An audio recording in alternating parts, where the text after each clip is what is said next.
तो मूवी की शुरुआत में हम देखते हैं कि एक टीनेज लड़की अपनी माँ के साथ अपने पिताजी की डेड बॉडी के पास बैठकर रो रही होती है। दरअसल उसके पिता को एक ज़ॉम्बी ने काटकर मार दिया होता है। तभी वहाँ पर एक और ज़ॉम्बी आ जाता है जो उसकी माँ को मारने के लिए आ रहा होता है, लेकिन वह लड़की अपने पास पड़ी एक गन से उसे शूट कर मार देती है और वे दोनों माँ बेटी वहाँ से भाग जाती है। अब कहानी को शिफ्ट करते हुए हमें दिखाया जाता है कि एक हॉस्पिटल में कैट नाम की एक लड़की होती है जो कि हॉस्पिटल के अंदर रिटर्न यूनिट का काम कर रही होती है, जहां पर ज़ॉम्बीज से इन्फेक्टेड लोगों को रखा गया था। तभी वहां एक छोटे बच्चे को लेकर आते हैं जो कि उसी ज़ॉम्बी के वायरस के कारण इन्फेक्टेड होता है। फिर कैट उसे उसी यूनिट में लेकर जाती है, जिसके बाद हम अगले दिन देखते हैं जहां कैट हॉस्पिटल में आती है, जहां हम देखते हैं कि वहां काफी ज्यादा लोग आ चुके होते हैं जिनका मानना होता है कि उन सभी इन्फेक्टेड लोगों को मार देना चाहिए ताकि उनकी वजह से किसी दूसरे लोगों को नुकसान ना पहुंचे। लेकिन कैट का मानना होता है कि उन्होंने एक ऐसी एंटीडोज बना ली है जिसकी वजह से सभी इन्फेक्टेड लोग ठीक हो जाएंगे, लेकिन इसके लिए उन्हें हर 24 घंटे में इस दवा का लेना जरूरी है। अगर वे 24 घंटे में इस दवा को नहीं लेते हैं तो फिर वे ज़ॉम्बी बन जाएंगे। उसके बाद मूवी का सीन वापस शिफ्ट होता है। उसके बाद हम एलेक्स नाम के एक म्यूजिशियन को देखते हैं जो कि अपनी क्लास ले रहा होता है, जहां एलेक्स का एक स्टूडेंट ज़ॉम्बी की तरह एक्टिंग कर रहा होता है और वह एलेक्स का मजाक उड़ा रहा होता है। तभी एलेक्स उसे क्लास से बाहर निकाल देता है। वहीं हम हॉस्पिटल में कैट को देखते हैं जो अपनी ड्यूटी पूरी कर चुपके से हॉस्पिटल के मेडिकल स्टोर में जाती है, जहां वहां उसे कुछ पैसे देकर वह मेडिसिन ले लेती है जिससे कि वह वायरस की एंटीडोज बना सके। दरअसल यह काम वह किसी को बिना बताए कर रही होती है। फिर वह अपने घर आती है जहां हमें पता चलता है कि एलेक्स कैट का बॉयफ्रेंड होता है और वह एक दूसरे से बहुत ज्यादा प्यार करते थे। आगे हम देखते हैं कि एक दिन एलेक्स का दोस्त जैकब और उसकी बीवी हैमर एलेक्स के घर डिनर के लिए आते हैं, जहां एलेक्स एक राज की बात बताता है जिसके बारे में केवल कैट को ही पता था। दरअसल वह बताता है कि कुछ साल पहले उसे एक ज़ॉम्बी ने काट लिया था जिसके कारण वह भी इन्फेक्टेड हो चुका था, लेकिन उसे मिलिट्री हॉस्पिटल में ट्रीटमेंट मिलने के कारण उसकी जान बच गई, लेकिन उसे अब भी हर रोज वह दवाई लेनी पड़ती है। जहां हमें मालूम चलता है कि कैट ने यह एंटीडोट अपने बॉयफ्रेंड एलेक्स के लिए खरीदी थी।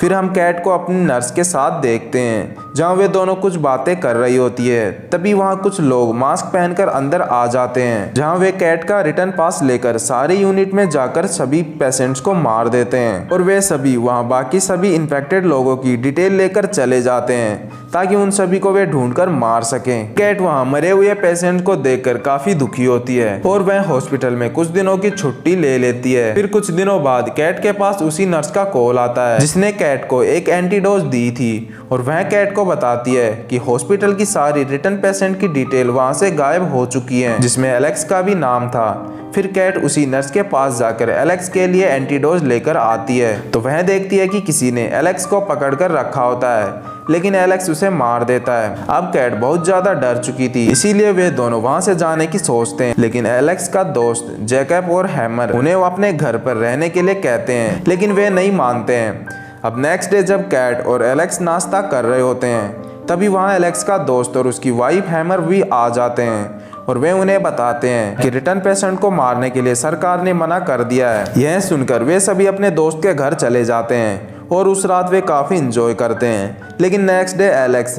न्यूज़पेपर पढ़ता है तो वह कैट को बताता है कि रिटर्न पेशेंट को बहुत तेजी से ढूंढा जा रहा है और उन्हें ख़त्म कर दिया जाएगा। अब एलेक्स जैकब को बताता है कि कल सुबह कैट हॉस्पिटल से एंटीडोज लेकर आएगी और फिर वे वहां तुरंत निकल जाते हैं। लेकिन अगली सुबह जब कैट उस नर्स के पास जाती है तो वह देखती है कि उसे किसी ने गला दबाकर मार दिया होता है और उसकी गर्दन पर किसी लेडी के नाखून के निशान बने होते हैं और वे नाखून किसी और के नहीं बल्कि हैमर के ही होते हैं, जो कि उस नर्स के पास रखे सभी एंटीडोज लेकर वहां से भाग चुकी थी। फिर कैट एलेक्स को कॉल करती है और वह उसे घर में रखे सभी एंटीडोज के बारे में पूछती है, लेकिन वे सभी घर से भी गायब थे क्योंकि उन्हें जैक लेकर चला गया था। साथ ही एलेक्स के लिए एक मैसेज भी लिखकर छोड़ा गया था जिसमें उसने लिखा था कि सॉरी। फिर कैट भी एलेक्स के पास घर चली जाती है। तभी जैकब का कॉल आता है और वह बताता है कि उसकी पत्नी हैमर भी एक ज़ॉम्बीज की विक्टिम थी, इसीलिए उसे बचाने के लिए उसने सारे एंटीडोज चुराए थे। यह सुनकर एलेक्स काफ़ी दुखी होता है क्योंकि उसकी 25 साल पुरानी आज दोस्ती टूट चुकी थी। कैट और एलेक्स काफ़ी ज़्यादा परेशान हो गए थे। उन्हें कुछ भी समझ नहीं आ रहा था कि आखिर वो क्या करे। लेकिन तभी कैट अपने हॉस्पिटल से सीनियर डॉक्टर के पास जाकर सारी बातें बता देती है, जिससे डॉक्टर उससे नाराज रहता है। परंतु वह कैट की परेशानी को समझ रहा होता है, इसीलिए वह कैट को काफ़ी एंटीडोज दे देता है। इससे वह काफ़ी खुश होकर उसे ले जाती है। लेकिन उन्हें कोई आदमी चुराकर भागने लगता है और कैट उसका पीछा करती है। तभी कैट की गाड़ी के टक्कर के कारण उसकी सभी एंटीडोज बुरी तरह से टूट जाती हैं, जिसके बाद कैट काफ़ी ज़्यादा परेशान हो जाती है और वह सोचती है कि आखिर वह क्या करे। तभी हमें पता लगता है कि कैट कोई और नहीं बल्कि मूवी की शुरुआती में हमें टीनेज लड़की जो कि अपनी माँ के साथ वहाँ से भाग रही थी वही होती है। अब कैट एलेक्स के पास जाती है, जहाँ एलेक्स अपने आप को बंदी बनाकर रखा होता है ताकि वह कैट को कोई भी नुकसान ना पहुंचाए। कैट जब वहां पहुंचती है तो एलेक्स उसे कहता है कि वह उसे प्यार करता है, लेकिन एलेक्स के बार बार कहने पर भी वह एलेक्स को आखिरकार मार देती है। और वह जब बाहर जाती है तो वहां उसे वही सीनियर डॉक्टर मिलता है जो उसे कहता है कि मैंने तुम्हारा फ़ोन ट्राई किया है लेकिन तुम्हारा कोई जवाब नहीं मिला, इसीलिए मैं तुम्हें ढूंढने के लिए यहाँ पर आया हूँ।